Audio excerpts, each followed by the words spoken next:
This is Joseph Castorena, and he shouldn't be at this house in the middle of the night.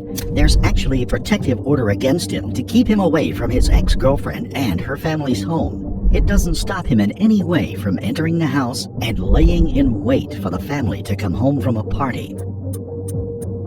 What would happen next would leave a community in terror and lead to an international manhunt. Join us as we look into that horrible night and what led up to it.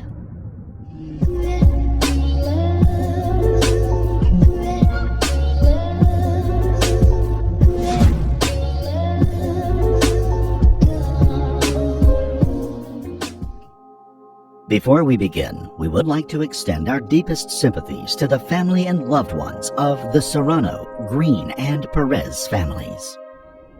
It's just after 2 a.m. on the day before Halloween when a call comes in to the Arapahoe County 911 Center. A young woman named Jessica Serrano says that she's just come home to find her boyfriend's car keys and his jacket in her bedroom, and she fears that he is somewhere in the house. What is your first and last name? Jessica Serrano. Tell me exactly what happened, Jessica. My ex-boyfriend has my shoe wallet, and he's not supposed to be here around me with this house. And I just found his jacket here, his jeans, and his keys here. Okay. In my closet, hiding. Okay. And I believe he's in the house hiding somewhere. And he wouldn't leave his Hummer keys in my house. Okay. Give me 1 second. Okay. Is there anybody that saw him in the house at all? That what? Sorry. Did anybody see him inside the house? No, but his stuff is here. Okay. Got it. Did you look around? Did you see him at all or anything? No. Okay. Okay. Bear with me 1 second, okay? So we believe he's hiding somewhere. Okay. How many people are in the house with you right now that you know of? 4. Okay. Patrol officers are dispatched to the Serrano home. Sergeant Paul Davis will be one of the first to arrive, and he will play a pivotal role in the night's events. Do you have cameras around your house? Yes, we do. Okay. Did you see anything on the cameras? I don't, not at the moment I haven't, because my sister's the one that has the cameras, but I sent her to check, so she wouldn't do that now. Alright. Is anyone there experiencing any flu symptoms or the narcissist pointing? No, ma'am. Alrighty, I do have that in here. Okay, we're gonna go ahead and put them out there. If you do end up seeing him on camera, anything else, just give us a call back, but I have it in, okay?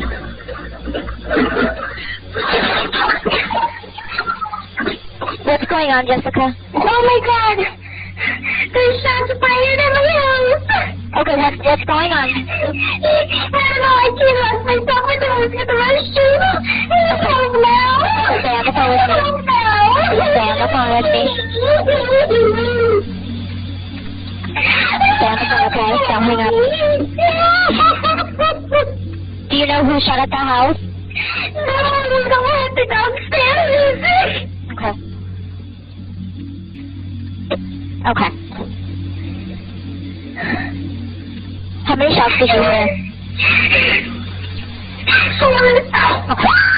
Was that another one? Oh my God. Okay. Okay, stay on the phone. Stay away from the doors and the windows, okay? Okay, where is everybody else? Jessica, take a deep breath. I have this in, okay? We're getting them out there. Just stay on the phone with me.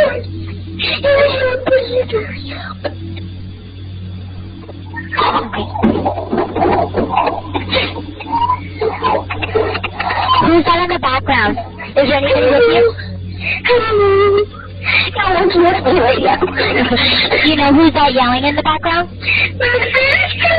Okay.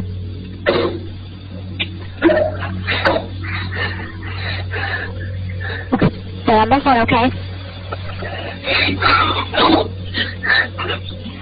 are you in? Are you in the bedroom or the basement? The first room, okay. I need you to get down on the ground, okay? Get on your stomach for me.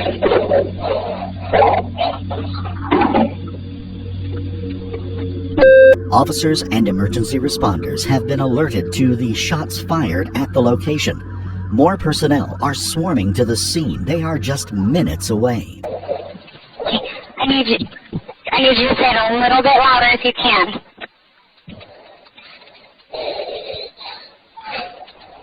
Ma'am, can you say your address a little bit louder?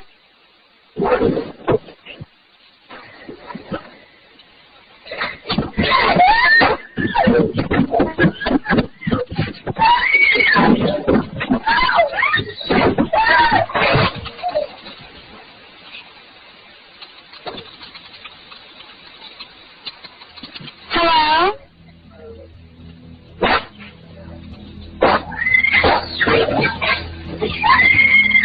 Ma'am?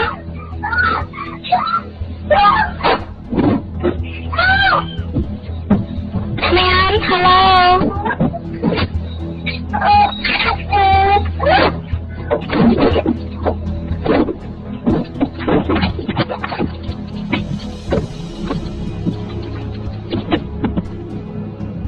Hello?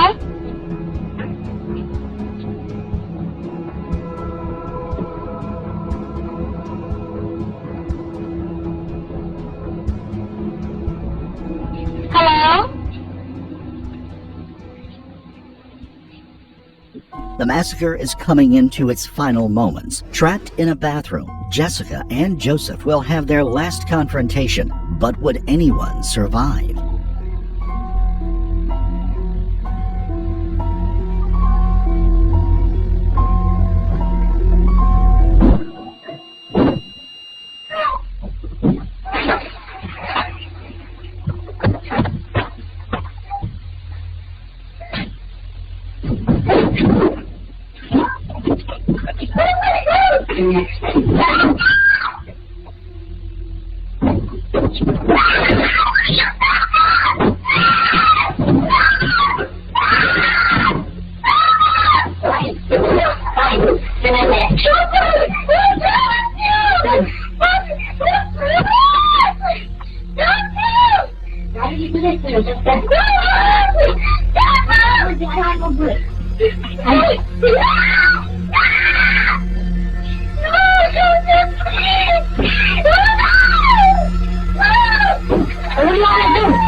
As Joseph kicked the bathroom door open, Jessica was able to grab him and throw him into the bathtub. She bolted from the room and out of the house. Just seconds behind her, Joseph chased her first into the home's backyard and then back through the house into the street. Jessica would first attempt to flag down a car that decided to drive past, while Joseph turned and ran in the other direction, to the north. Sergeant Davis would arrive just as Jessica came running south.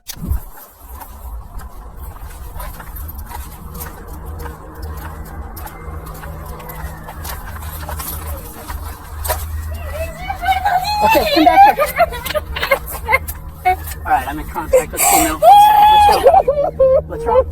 He shot my family! What do you mean he shot your family? Stay right here.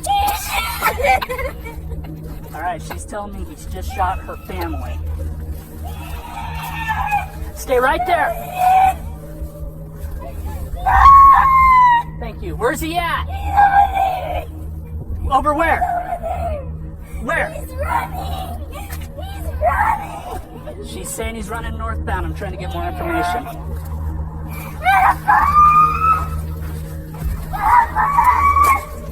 Yeah, that car just comes southbound right there. Check the street.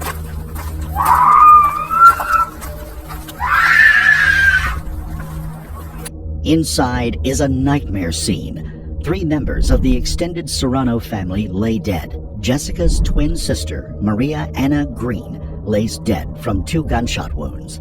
Maria Anna's husband, Ken Green, is at the foot of the basement stairs, dead from a single gunshot, presumably the first person killed, ambushed by Castorena. Back upstairs, Jessica's father, Jesus Serrano, lays dead in a hallway, shot twice. Minutes later, when checking to see if the gunman was in the backyard, a 4th body was found, that of Rodolfo Perez, a family friend who had been renting a camper from the family. I've got 1 down, gunshot wound in the kitchen.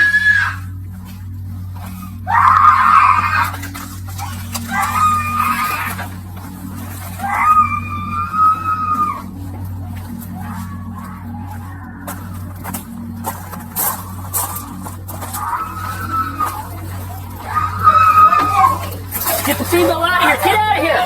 Ma'am, come on! We need to get out of here! Come on! Go out there! Go outside! Go outside! You stay outside! Come on!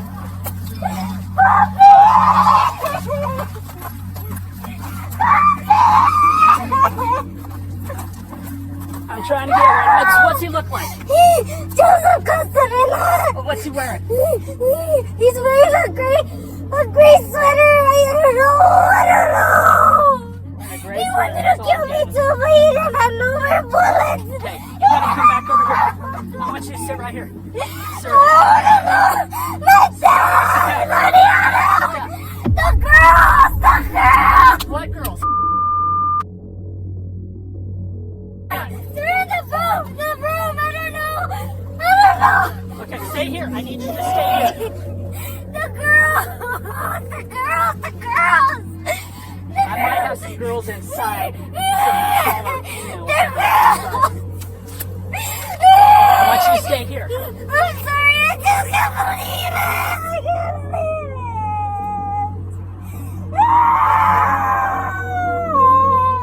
As other officers and EMTs arrive on the scene, Sergeant Davis leads Jessica back outside, away from the carnage, and to protect the crime scene. He tries to console her as best he can.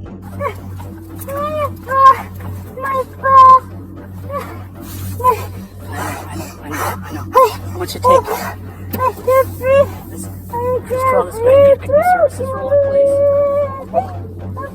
I know.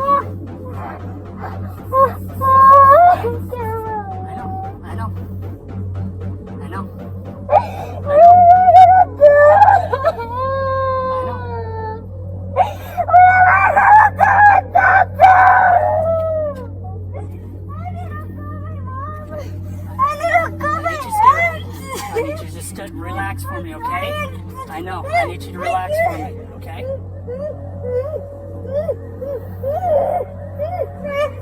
I was telling them to hurry up. I know. I was telling her hurry up. Sweetheart. I know.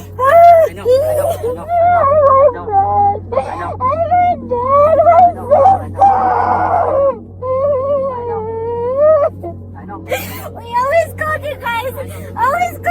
About him. Always coming here, doing this and that. You guys don't arrest them. The dad and the mom always spells him out. It's always the same shit. What the? I just can't believe it.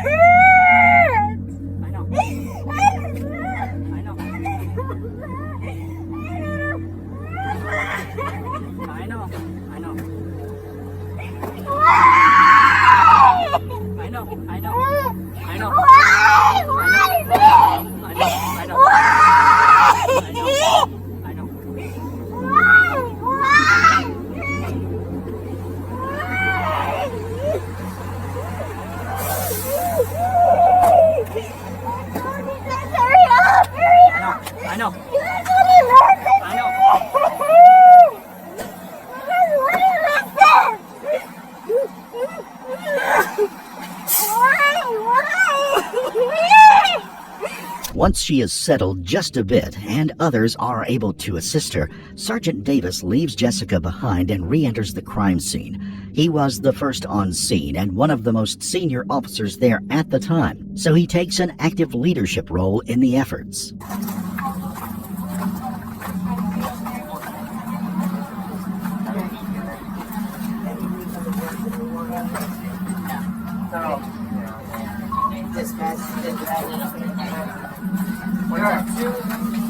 How many do we have in there? Children inside that bed that are good. Untouched. Okay, so Kids don't need anything. Kids don't need anything. I'm here, Sergeant. Mom of these two little ones.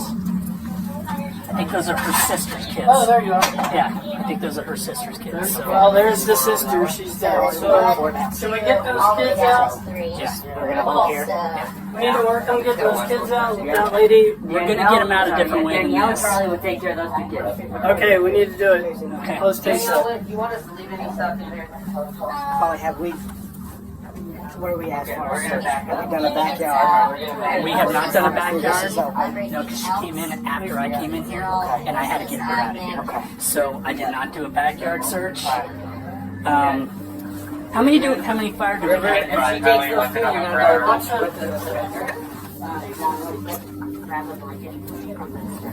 Is there any way to get them out of here without having them see? Let's wrap them up in blankets. Yeah. We'll probably just go out this way, cover eyes and head. We'll take the children's. Well, right now, head to toe, they're okay. Yeah. So we're green. Okay. I'm grabbing a blanket. I'm gonna hold it. Okay. Will you both transport in yours? Yeah, I'm just gonna hold the blanket here. That You're taking them to the hospital, right? Yes. Okay. The two young children and Jessica are taken to a local hospital for treatment. While none would show any physical wounds at the time, they were each undoubtedly traumatized by the event. Each would also be placed under protective custody in the hospitals, as Joseph was still at large.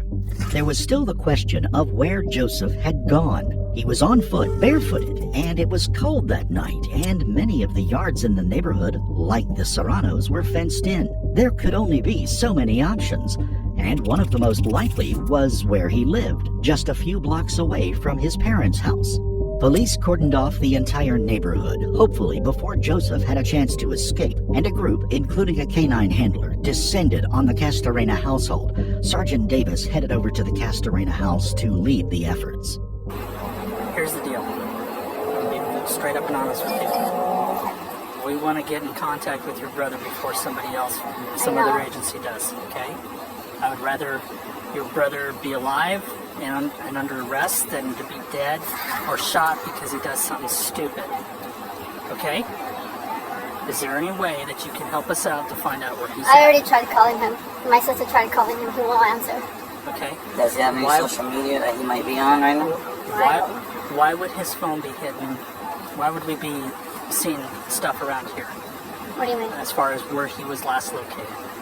For his phone? Yeah. Like his phone here? Yeah. I don't know. Is there anything? Is there anybody that he would be living with or going to someone's house around here or anything like that? I don't know. I just got home. I noticed my dad and mom were gone. They were over here. I called them. That had happened with Joseph. Okay, so are you cold right now? Yes. Okay. Oh, I'm scared. I'm nervous. Okay. Don't be nervous around us. We're here to make sure that things are good. So there's nobody that's in danger inside your house. Okay. Just my mom, my sister. I seen him earlier before I left to work. Okay. What do you mean? And how was that contact? How was that? I just seen him walk out the door. That's it. Okay. Was he mad? Was he angry? No. I think he said something about a haircut. Okay. All right. So here's the deal. If you're cold, here's the deal. I don't want you going back in the house because I don't know if he's in there somewhere. All right. And obviously, I'm not going to arrest you or anything like that. I just don't want you going back in the house, and I'd like you to be compliant with us, okay? Because the situation is, well, see, I've never been in a situation like this. I'm like, I don't have my dad. My dad's the one that usually, Well, I mean, my deal is preservation of life, right? So, if you come out, maybe we can have you call the other females that are in there, have them come out of the house if you would.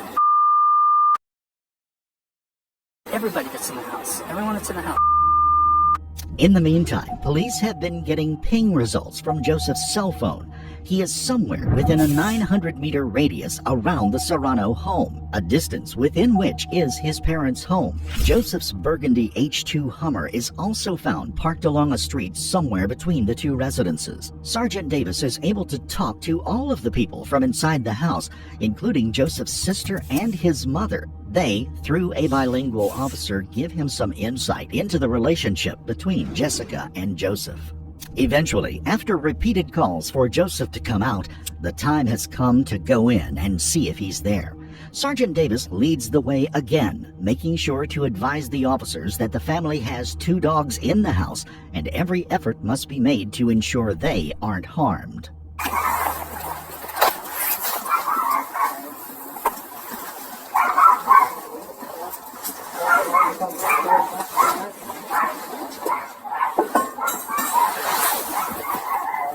Okay. There's a clown, like, prop inside.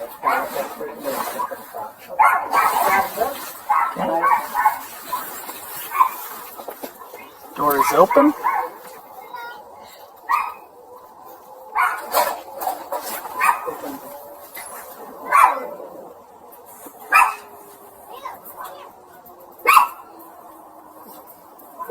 Come on. Come on, buddy. One dog's out.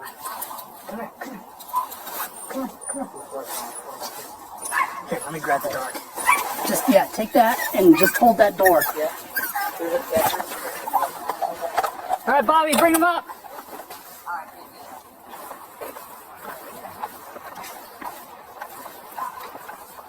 Stay right there, boys. Just hold that door. Got the other dog.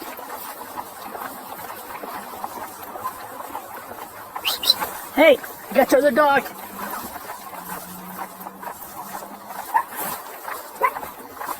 You're welcome.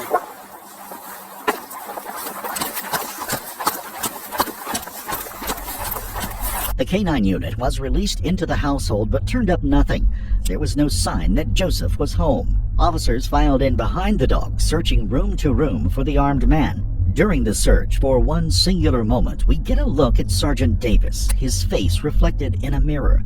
It has been a horrific, tragic night, but he has worked hard to console and care for both the victims of the crime and the family of the perpetrator while trying to address the issue of an armed murderer at large in a community. He has embodied the pledge to serve and protect on this terrible night.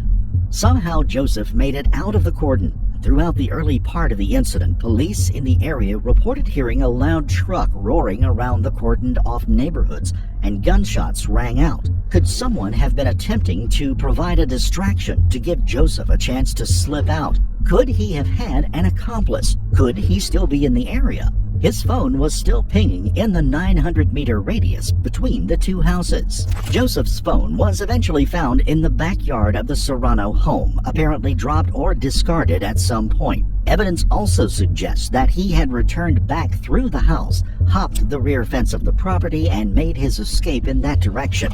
Police dogs were sent throughout the neighborhood, and police went door to door asking permission to search backyards and asking if anyone had seen or heard anything. A reverse 911 call was also sent out to everyone in the immediate vicinity to alert them that there is an armed, dangerous man on the loose and that all individuals should shelter in place. Inside the home, the murder weapon and 9 shell casings were found. Fingerprints on the 9mm Kimber handgun would later be found to match those of Joseph Castorena. The shell casings would also later turn out to be a match of casings found months before in a stolen vehicle. The gun itself appears to have been stolen at some point in its history as well, having originally been purchased by a man in Iowa in 2016. We have just begun a daylight search of the neighborhood. We even had drones up in the air at first light, and we're now doing a thorough search of the immediate neighborhood because we are concerned and want to find the subject. His name is Joseph Mario Castorena. He's 21 years old. We have to assume he is armed. and we're very concerned and want to do everything we can to find him and take him into custody as soon as possible. His photo has been released on APD social media. If you look at it closely, you will see that he has a very distinctive lion tattoo on the left side of his neck. We're obviously requesting the public's assistance and the media's assistance to find him. If anyone sees him or has any information about his whereabouts, we ask that 911 be called immediately. He has a history involving domestic violence, and I don't have all the details. I'd rather not go into that, but this was an accumulation of events here that led to this. So yes. Did this have anything to do with the custody dispute? Because that's what some relatives said to us. Well, the children of the suspect and his domestic partner are not even in state. They are elsewhere with family and safe. Interim Police Chief Daniel John Oates explained that there had been a long-time volatile relationship between Joseph and Jessica. It might be worth it to take a moment to look at that relationship. The couple, never married, shared 2 children together, and over the last 2 years before the event, their relationship had degraded into one of jealousy, anger, and breakups, followed by short-lived reconciliations. During this time, Joseph would often create Facebook accounts under false names and try to chat up Jessica. Jessica would agree to meet up with the new man, and Joseph would then announce that it was really him and proceeded to start the next round of fighting. Eventually, the fights would get so contentious that Child Protective Services would be called in for the sake of their shared children. Just a week before the killings, Jessica and her father Jesus had asked for and received an individual protective order against Joseph after he busted out her car windows, dragged her from the car, and held her at gunpoint in his vehicle for a period of time. Jessica's mother spoke with local news station Fox 31 in Denver about the relationship between Jessica and Joseph. This has been going on for 2 years already. And even the cops know that how many times I've called and my daughter has called. I'm trying to get answers. I haven't received any phone calls from anybody. I haven't heard from my daughters. I don't know anything about my granddaughters.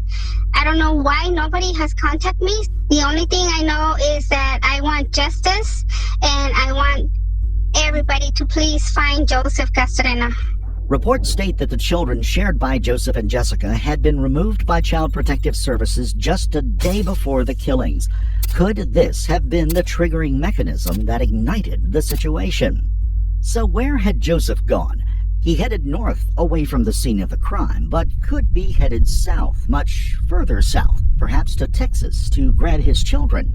Could he be headed to Mexico, where he had family and had just been the prior year before to attend his grandfather's funeral? Both seemed like a long shot for a man who had not just left behind his vehicle, but also his shoes. Inside the Hummer was also found his wallet with his ID, debit card, and 2 credit cards. Joseph had few resources to run on.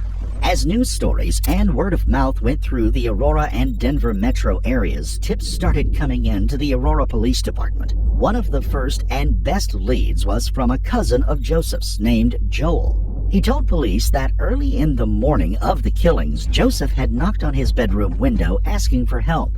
Joel said he knew something was wrong, and after seeing the man at the home's front door, he refused to let him in after being asked if he could stay there for a while. Joel said he provided Joseph with a pair of green sneakers, and Joseph left, saying that Joseph just kept saying that he had effed up and that he seemed high on some kind of drug. Joseph had traveled miles away on a night when temperatures were at freezing, with no shoes, completely undetected. He had to have an accomplice giving him a ride. The investigation turned to Joseph's 2 brothers. While his older brother had an alibi for that night, Joseph's younger brother, Juan Angel Castorena, was avoiding contact with the police. Eventually, he was brought in for questioning. Juan, as it turns out, had given Joseph not just a ride away from the crime area, but also to Jesus' house and then to neighboring Denver, where he passed the man off as his cousin, Carlos Flores. Juan would be arrested and charged with accessory after the fact with 4 murders. FBI and other law enforcement officers would then descend on Flores's place of work after receiving a tip that the man had been talking about how his cousin had just killed 4 people. Flores was arrested and would tell investigators that he had attempted to pass Joseph off to other family members, but they wanted no part of it. He had finally dropped the man off in the middle of the night near a school with a couple of blankets and a handful of cash, whatever Juan had available at the time. He had no idea where Joseph was headed or how he would get there. Flores would also be charged with accessory after the fact for assisting in the getaway. It would be nearly a month and a half before the work between the FBI and Mexican Immigration Service and the federal police began turning up clues and putting together a trail for Joseph. Rumors placed him in Zacatecas state in the center north of Mexico. It is very likely that he tried to make contact with family members in the area, who then not only turned him away, but also alerted local police. At the family funeral for his grandfather a year earlier, it is said that Joseph not just alienated himself from his cousins and more distant family members, but outraged many of them. He was not a liked man, and he was finding no safe harbor. Joseph then moved even further south into an even more rural part of Mexico, entering the state of Aguascalientes. The 5'4", slightly built man with a large lion's head tattoo on the side of his neck stuck out like a sore thumb, and he caught the attention of local police in no time. And they caught him on December 10th, 2022. Llevó a cabo la detención de la persona de nombre Joseph Mario Castorena. The chase was over. Joseph was in custody. Soon, he may be extradited back to the United States, to Phoenix, Arizona, and turned over to the Maricopa County Sheriff's Office to be held until he could be extradited again to Colorado. Investigators from the Aurora Police Department would fly down from Colorado in the meantime in an effort to interview Joseph. I know it's been a long day, probably for you as it is us. Are you cool with talking to us? I am. But I feel more comfortable with attorneys. Okay. Do you have an attorney? No, I would like to get one. Yeah, I get that's. I'm trying to figure out. So right now you're here. You have a federal hold. The hold would be here till and then go to Colorado or back. Yeah. So I don't know if you would. I don't honestly know really how that works. You have to get. I don't know if it's a federal attorney and then you'd get a state public defender. Okay. Yeah, and obviously we came from Colorado. I'd really like to hear, your side of the story. We talked to quite a few of your family members. Yeah, man. So, from what I see in the news, it's totally different. My side. Right. How things happen. Right. Okay. And you don't want to. It's my understanding you already have been I mean, talking about what's going on. Somewhat. You just don't want to tell us, or what? Well, I just would feel more comfortable with an attorney, to be honest. It's the way I'm feeling. Joseph would allege the Mexican police had treated him roughly, something the Colorado police guaranteed would not happen. Well, I guess we were told that you were talking to the Mexican authorities. Not really. No. They're a little more brutal, so. You're shaking like a leaf here. You know nobody's going to beat the shit out of you in Phoenix, Arizona, so I don't know. I said nobody's going to beat you up here. Oh, no, I know. I was shooken up and just was passed out of there. But, I haven't slept, so. Honestly, it's 2 hours sleep. I haven't slept since, say, Saturday that I woke up in the morning. I slept that off, so. Yeah, the Mexican police didn't rough me up a little bit, so. They're not very nice. It's an understatement. Alright, well, like I said, nobody's going to beat you up here, so if you don't want to talk, that's kind of where we're at. It would take nearly 2 years before Joseph would come before a jury and be found guilty of 4 counts of first-degree murder and 1 count of attempted murder. In September of 2024, he would be sentenced to 4 life sentences for his crimes.